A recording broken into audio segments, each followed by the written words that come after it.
Class 5 का chapter 3 है health and hygiene. Health यानी स्वास्थ्य, हाइजीन यानी स्वच्छता। तो इस चैप्टर में हम लोग पढ़ेंगे स्वास्थ्य और स्वच्छता के बारे में, हेल्थ एंड हाइजीन के बारे में। स्टार्ट करते हैं। A good living is possible only when we live in a healthy life. अगर एक अच्छी लाइफ तभी है जब हम एक हेल्दी लाइफ जी रहे हैं। अच्छी लाइफ क्या है?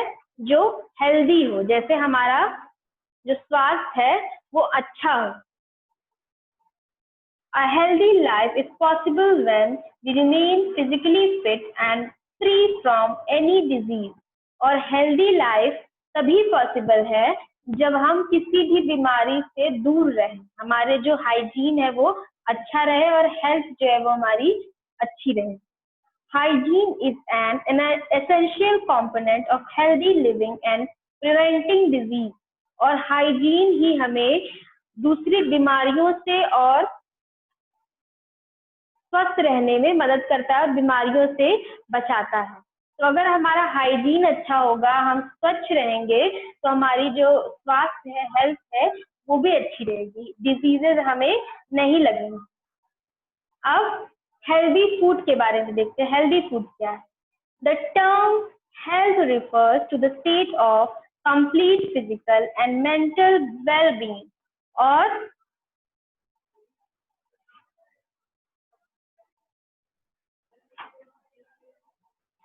जो हेल्थ से मतलब क्या है?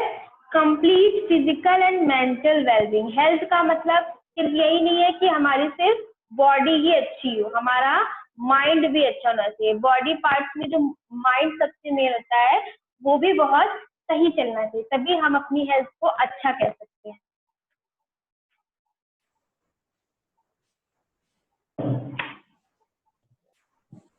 Without it we can't survive. अगर हमारा बॉडी और माइंड दोनों अच्छा नहीं होगा तो हेल्दी लाइफ हम जी ही नहीं सकते। हमें बीमारियों से बचने के लिए हाइजीन बहुत जरूरी है। फिर food is one of our basic needs. खाना जो है वो हमारा सबसे मुख्य आवश्यकता है। बेसिक नीड क्या है? हमारा फूड है। आवाज आ रही है सबको? Yes ma'am. गुड।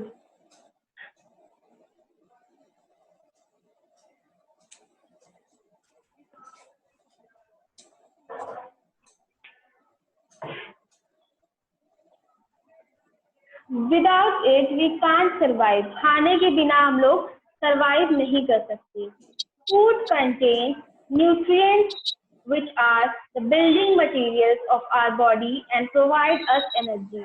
जो फूड होता है, खाना होता है, वो हमारे बॉडी को बिल्ड करने के लिए बहुत जरूरी होता है और फूड से ही हमें एनर्जी मिलती है। फूड कंटेन्स न्यूट्रिएंट्स, इसमें न्यूट्रिएंट्स होते हैं, ऐसे मटेरियल होते हैं जो हमारी बॉडी को एनर्जी देता है। We need nutrients like carbohydrate, fat, protein, vitamin and minerals. हमारी बॉडी को सबसे ज्यादा किस चीज की जरूरत होती है? कार्बोहाइड्रेट की, फैट की, प्रोटीन की, विटामिन की एंड मिनरल्स की। इन्हीं के थ्रू हमारे बॉडी की ग्रोथ होती है और हमें एनर्जी मिलती है।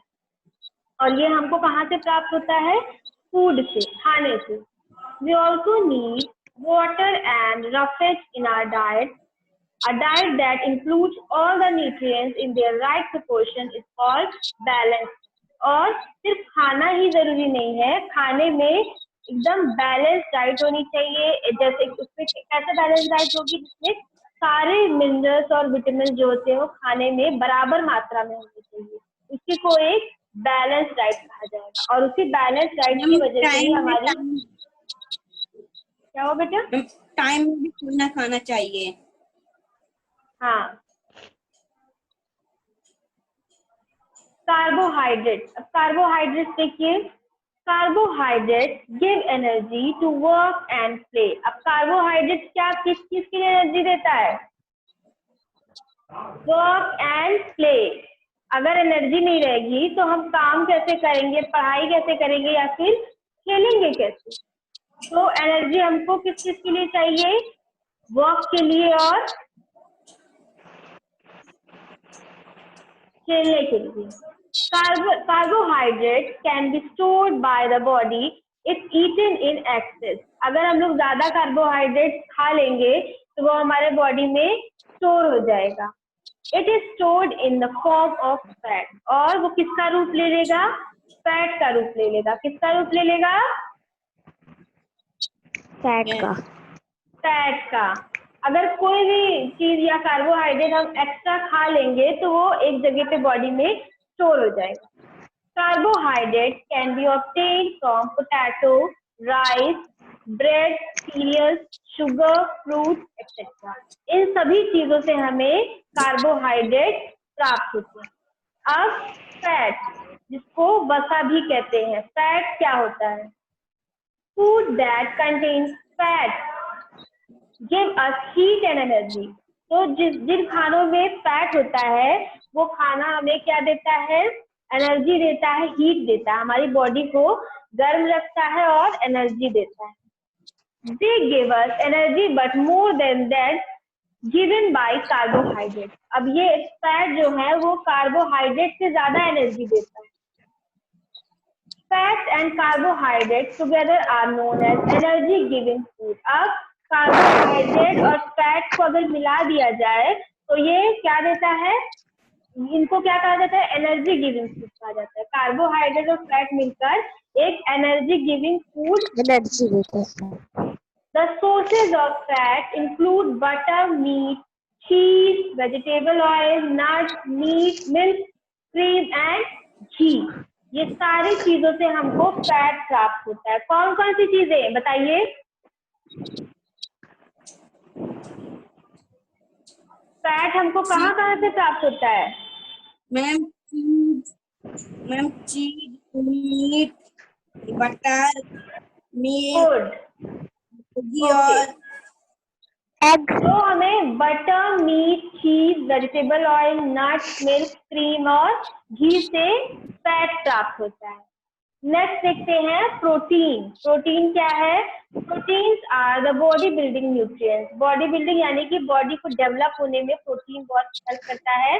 Our body needs protein to repair worn out cells and to build body tissues. Body tissues को बिल्ड करने में, जैसे जहाँ पर चोट लग जाए या वो जो हिस्सा हो वो डैमेज हो जाए तो उस टिश्यू को दोबारा डेवलप होने के लिए प्रोटीन की जरूरत होती है। प्रोटीन ही टिश्यू को डेवलप करती है। Some sources of proteins are. कौन कौन से सोर्सेज है प्रोटीन के? बताइए। मैम जैसे एग, फिश। गुड। तो sources of proteins are egg, fish, milk, cheese, pulses यानी कि दालें, सोयाबीन एंड मीट। ये सारे प्रोटीन के source. These are known as body building food। इनको बॉडी बिल्डिंग फूड कहा जाता है। अब विटामिन एंड मिनरल्स क्या है? Fresh fruits and vegetables are rich sources of vitamin and minerals. ताजा फल और सब्जियां जो होती हैं वो विटामिन और मिनरल का सबसे अच्छा सोर्स होते हैं। These are needed in very small quantities। ये बहुत कम मात्रा में चाहिए होती है बॉडी को।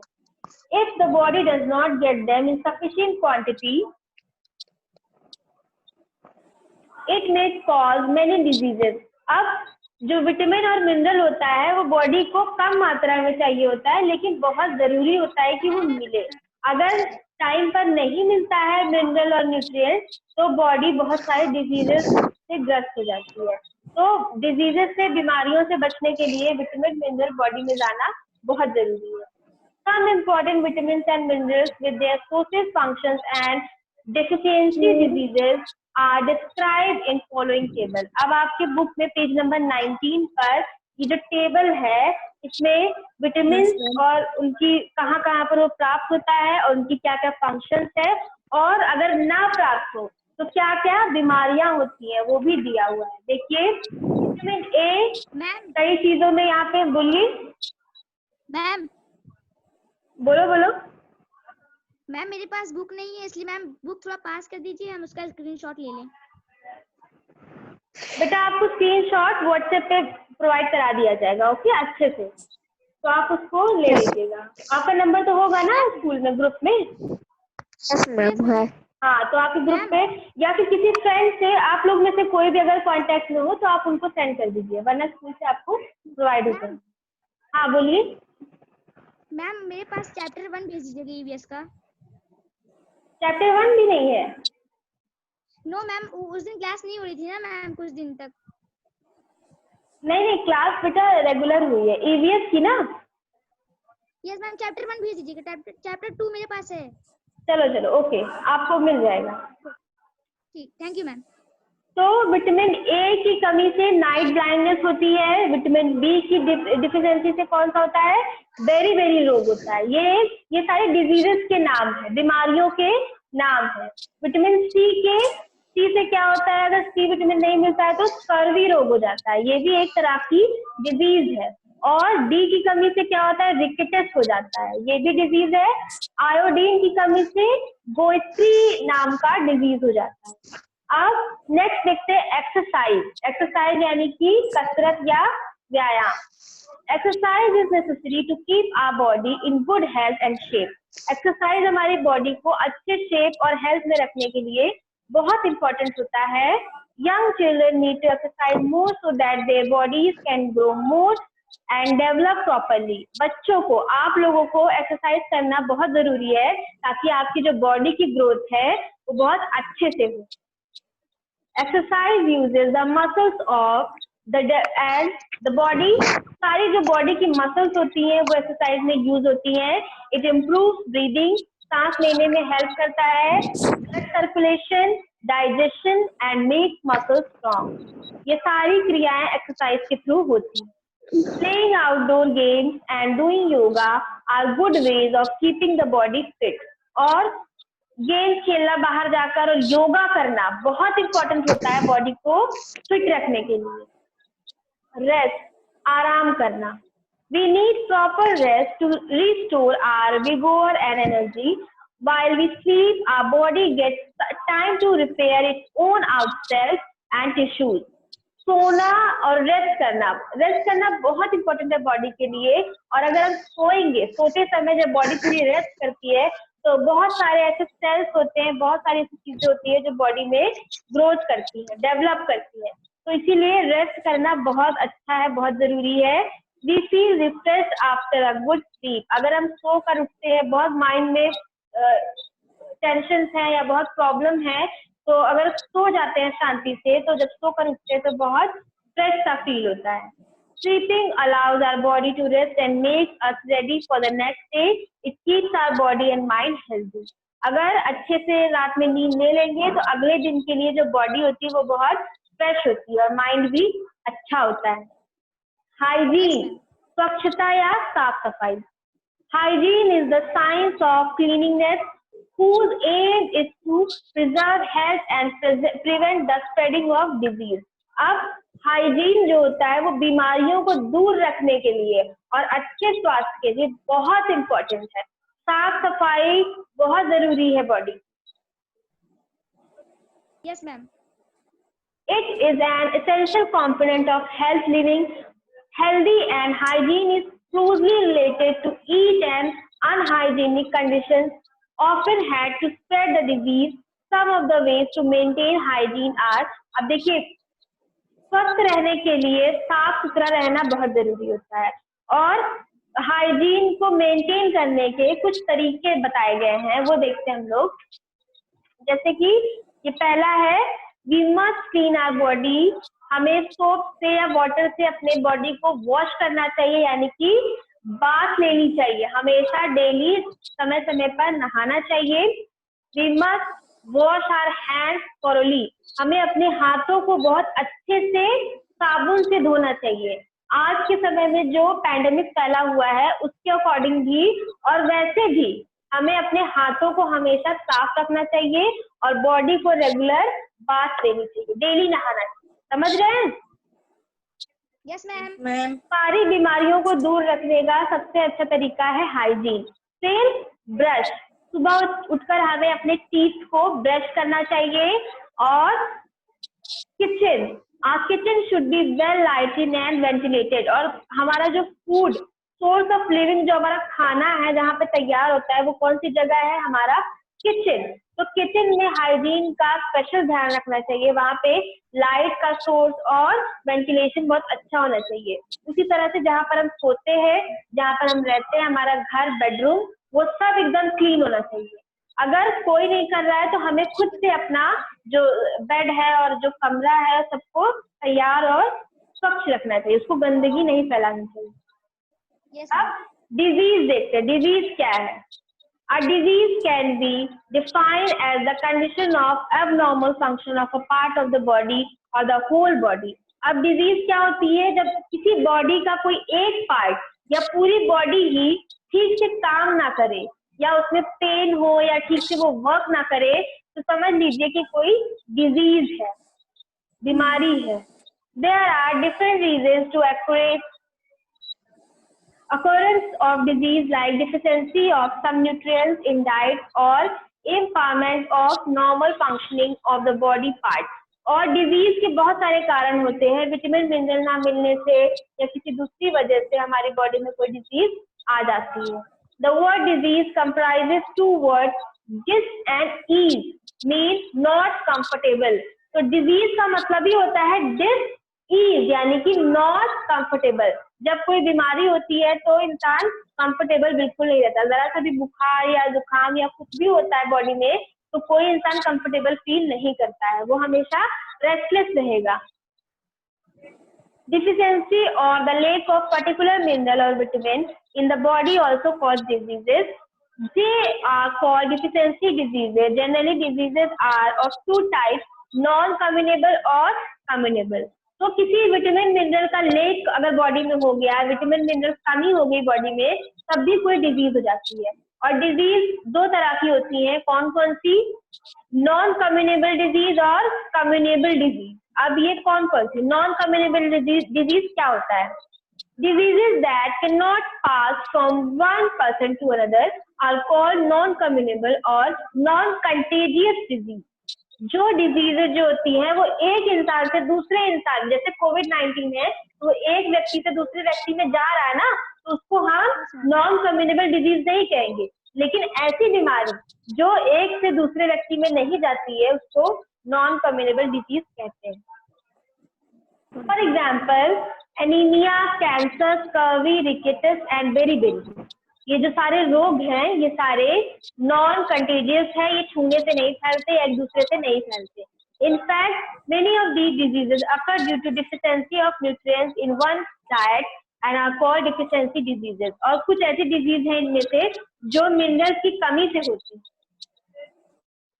और इसीलिए इनको डिफिशियंसी डिजीज कहा जाता है। Non-communicable diseases are the result of unhealthy lifestyle or they may present at birth. तो जो ना फैलने वाली जो बीमारियां होती हैं वो या तो अच्छा डाइट ना लो तब हो जाएगी, या फिर वो बाय बर्थ होती है, पैदा होते ही वो बीमारी बॉडी में होती है। अब कम्युनेबल डिजीज कौन सी है? जो बीमारी साथ रहने से या पास आने से फैलती है। The diseases that can spread from one person to another are called communicable diseases. Some microorganisms like bacteria, virus, fungi, etc. are present in contain them. और जो बैक्टीरिया, फंगस होता है, ये सारे जो वायरस होते हैं ये सब एक व्यक्ति से दूसरे व्यक्ति में ट्रांसफर होते हैं, इसीलिए ये बीमारी को और बढ़ाते रहते हैं। These diseases causing microorganisms called germs called कम्युनेबल और कंटेजियस डिजीज। आपको पता है ना जो कोविड-19 है वो वायरस ही तो है ना, जो एक बॉडी से दूसरे बॉडी में जा जाकर फैल रहा है। तो वायरस, फंगी, ये सब जो होते हैं, बैक्टीरिया, ये सारे कंटेजियस डिजीज में आते हैं, communicable disease. Certain flies and mosquitoes also spread some disease. अब कुछ छूने वाली या फैलने वाली बीमारियां हैं तो मच्छर के थ्रू या किसी और फ्लाइंग जो इंसेक्ट होता है उसके थ्रू एक व्यक्ति से दूसरे व्यक्ति में पास आउट होती रहती है। The flies sit on dirty places, fly to uncovered food and bring germs with them. अगर खाने को, इसीलिए कहा जाता है कि हमेशा अपने फूड को ढक कर रखो, हमेशा खाने को ढक कर रखो। जो फ्लाइज होती है, मक्खियां होती हैं, किसी किसी भी गंदी जगह पर बैठ जाती है और वहां से अपने पैरों को लेकर हमारे खाने पर अगर बैठ गई है तो वो वहां से वो बीमारी, वो वायरस ट्रांसफर होकर उस खाने में आ जाएगा। इसीलिए हमेशा अपने खाने वाली चीजों को ढक करके रखना चाहिए, फ्लाइज से दूर रखना चाहिए। मेथड्स ऑफ प्रिवेंशन, अब बीमारियों को दूर रखने के तरीके क्या क्या है? House should be airy and open, घर खुला खुला और हवादार होना चाहिए। Fresh air and sunlight are natural disinfectant, और बहुत अगर फ्रेश एयर आ रही है, धूप आ रही है, तो ये नेचुरल डिसइंफेक्टेंट है, यानी कि वायरस को मारता है। Mattresses, line, linen and cloth should be expose to sunlight for some time to time, और जो हमारे घर में मैट्रेसेस होती हैं, जो दरियां होती है, उन सबको थोड़े थोड़े समय के लिए धूप दिखाते रहना चाहिए ताकि उसका जो बैक्टीरियाज है वो खत्म होते रहे। Impure water should be boiled after about 10 to 15 minutes, अगर पानी गंदा आ रहा है आपके आसपास कहीं भी, पीने का पानी गंदा है, तो उसको हमेशा 10 से 15 मिनट तक बॉईल करना चाहिए। Germs in milk are killed by faster nutrition, और जो दूध होता है जब उसको हम लोग बॉईल करते हैं तो उसके जो जर्म्स होते हैं वो भी किल हो जाते हैं। The milk is heated at a high temperature और at least half an hour and then cool down quickly, उसको बहुत ज्यादा टेम्परेचर पे मिल्क को बॉईल करना पड़ता है और फिर ठंडा करके यूज करते हैं। दिस किल्स हार्मफुल बैक्टीरिया, और मिल्क में से बैक्टीरिया इसीलिए समाप्त हो जाते हैं, इसीलिए हमेशा मिल्क को पहले बॉईल करना चाहिए फिर यूज करना चाहिए। Chlorination is a way of purifying huge quantities of drinking water. Chlorination यानी कि पानी को प्योरीफाई करना, फिल्टर लगवाना या फिल्टर कर देना पानी को, बहुत जरूरी होता है पानी को साफ करना। समझ में आया सबको? हेल्थ और हाइजीन क्या है, सफाई और स्वच्छता क्या है? Yes ma'am. ओके, तो आपका ये चैप्टर यहाँ पे कंप्लीट हो गया है। नेक्स्ट चैप्टर देख लेते हैं थोड़ा क्या है। फोर्थ चैप्टर पे आइए, page number 24। Skeleton and nervous system. Skeleton यानी कि हमारा जो बॉडी बोन्स होता है, हाड़ मांस जो होता है, हाड़ जो होता है ना बॉडी, हाँ, तो वो स्केलेटन होता है। And nervous system, nervous system यानी कि जो सेंसेस होते हैं, जो हमारे ऑर्गन्स होते हैं, वो क्या है? स्टार्ट करते हैं। The organs of an organ system work together to perform a particular function of the body. जितने भी ऑर्गन्स होते हैं हमारे बॉडी के अंदर, वो सब एक साथ मिलकर काम करते हैं, तभी बॉडी जो है अच्छे से फंक्शनेट करती है। The combination of bones and muscles make human body to work incredibly. अब सारी अगर बॉडी के ऑर्गन्स जो है वो सब एक साथ मिलकर अच्छे से जब काम करते हैं तो बहुत अच्छे से बॉडी वर्क करती है। Bones from the bodies heart strong skeletal framework while muscles carry out different activities। और बोन्स क्या होते हैं? जो हार्ड बॉडी का स्ट्रक्चर जो होता है वो पूरा मिलकर बोन बनता है, और मसल्स जो होती है वो दूसरे तरीके से बॉडी में फंक्शनाइज करती है, काम करती है।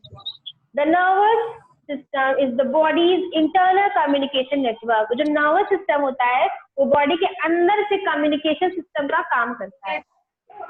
The system carries and brings messages to and from the brain. With these messages, we sense and respond to the environment. This system controls different functions of our body. तो जो नर्वस सिस्टम होता है ये हमारे sense के through body को फंक्शनाइज करता है।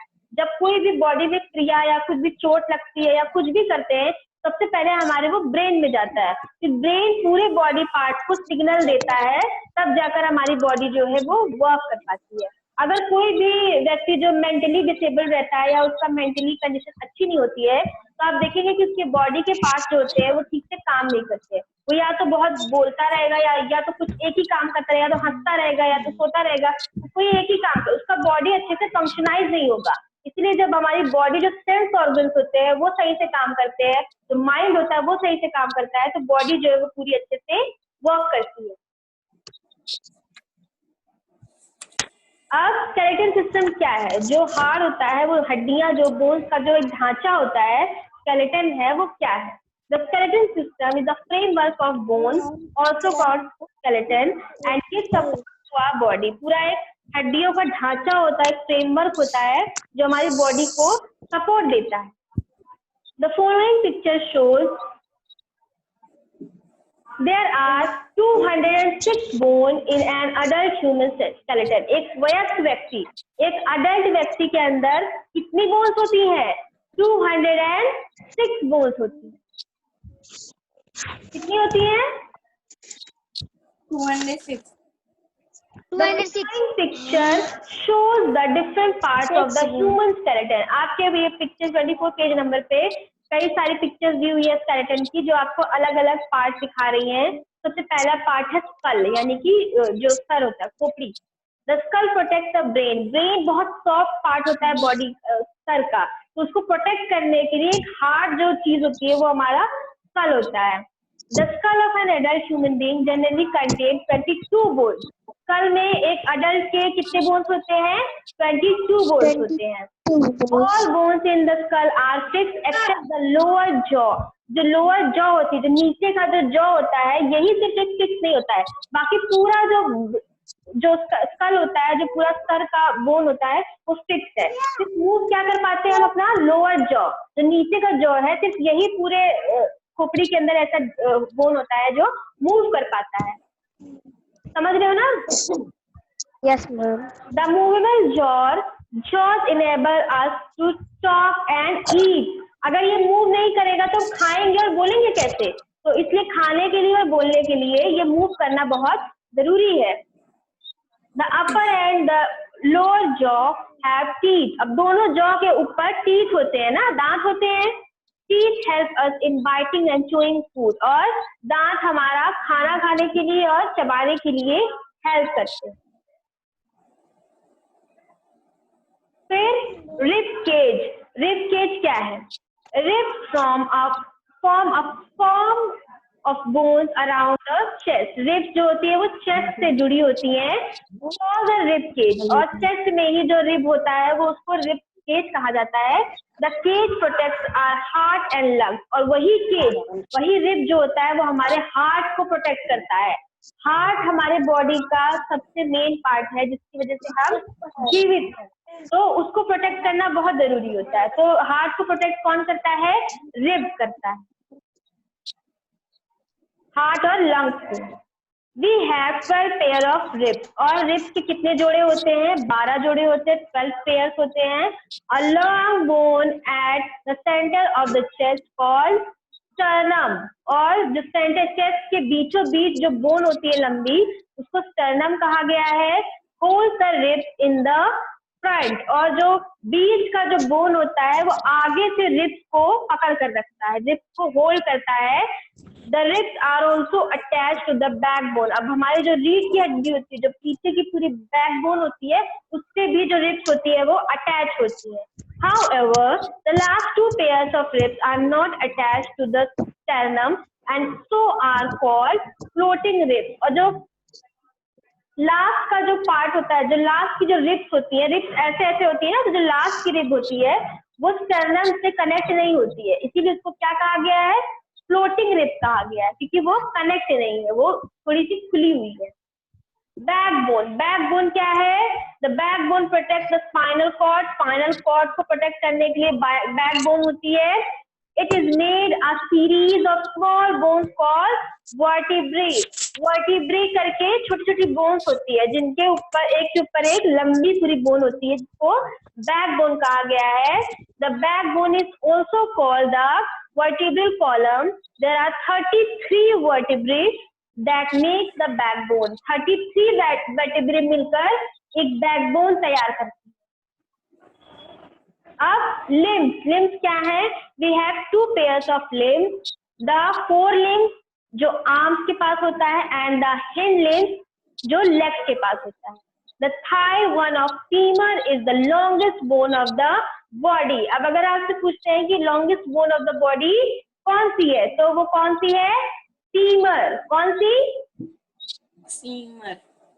ओके, तो ये चैप्टर आपका नेक्स्ट क्लास में हम लोग कंटिन्यू करेंगे। Okay, Thank you, ma'am. सबको समझ में आया ना बच्चों? Ma'am yes ma'am. मैम चलिए